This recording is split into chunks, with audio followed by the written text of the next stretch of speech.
Hello everyone, आज बात करते हैं कराची के वेदर पे। कराची का वेदर जो ऑलमोस्ट 40-41 चल रहा है, बहुत ज़्यादा गर्मी है। इंडिया में दिल्ली में भी तकरीबन 52 जो है सारे रिकॉर्ड उसने तोड़ दिए हैं।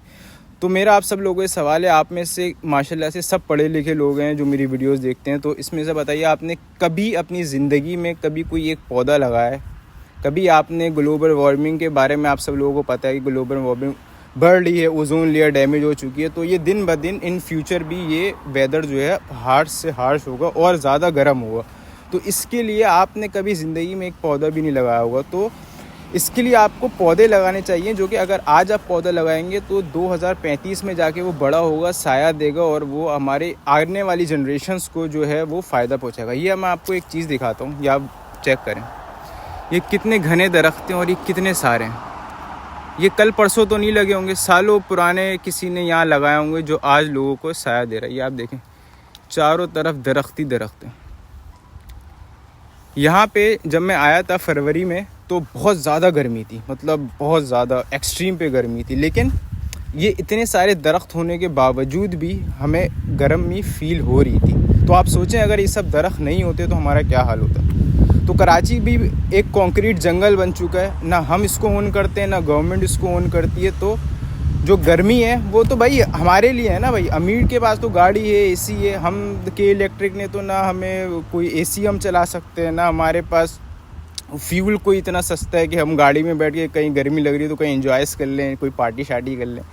तो भाई हमारे पास जो सिर्फ एक ऑप्शन है कि हम अपने जो है कराची को ओन करें, पौधे लगाएं। एक पौधा भाई 100 रुपये का एक पौधा है, मैंने खुद लगाया है। जब मैं यहाँ आ रहा था उससे पहले मैंने काफ़ी पौधे लगाए थे अपने घर के पास। तो 100 रुपये का एक पौधा, नीम का पौधा, सफ़ेदे का पौधा, कोई भी एक पौधा आप 100 स्ट्रिंग आ जाती है। हम तो भाई 100 रुपये का अगर हम एक पौधा नहीं लगा सकते तो हम क्या कंप्लेन करते हैं कि गवर्नमेंट ये काम नहीं कर रही, गवर्नमेंट वो नहीं कर रही। जब हम अपने ओन नहीं कर पा रहे, हम अपने शहर को जहाँ पे हम रह रहे हैं, जहाँ पे हम पैदा हुए, जहाँ हमने अपनी स्कूलिंग करी, सब कुछ करा, तो हम एक 100 रुपये का पौधा नहीं लगा सकते, तो भाई हमारे आने वाली जनरेशन्स को इसका खमियाजा भुगतना पड़ेगा। क्योंकि अगर हमसे पीछे वाली जनरेशन ने इस पे काम कर लिया होता, पौधे लगा लिए होते, कुछ गार्डनिंग कर ली होती, कंक्रीट का जंगल अगर इसको हमने ना बनने दिया होता, क्योंकि ये हर इंडिविजुअल का फ़र्ज़ है ना कि यार वो अपने शहर को ओन करे।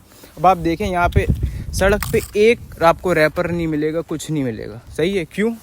क्योंकि ये लोग ओन करते हैं, क्योंकि ये बोलते हैं ये हमारा शहर है, हमें इसको साफ रखना है। अब मैं आपको एक लाइव एग्जांपल देता हूँ, अपनी आंखों देखी। यहाँ के लोग जो हैं डॉग्स को टहलाते हैं, वो रात के टाइम पे वो निकल जाते हैं डॉग्स को टहलाने के। अब वो जानवर है, अब वो कहीं पे भी पॉटी कर देता है, तो जो उसको टहला रहा है वो उसकी पॉटी अपने साथ उठाता है और डस्टबिन में फेंकता है। कोई पुलिस यहाँ पे कोई 24 घंटा रोडों पे घूम रही नहीं होती कि कौन कचरा कर रहा है, कौन कचरा नहीं कर रहा, किसके जानवर ने पॉटी करी है। तो ये लोग अपने शहर को ओन करते हैं। उसने मेरे सामने ग्लव्स पहने, उसने उसकी पॉटी उठाई और डस्टबिन में डाल दी। तो अब आप ये देखें, अखलाकियात का लेवल जब ये होगा तो भाई उनके मुल्क तो फिर ये ऐसे ही होंगे ना, ये जैसे खूबसूरत ये दरख्त और ये। अब आप बताएं, कराची में हमने छालिया का ही फेंक दी, बबल का ही फेंक दी।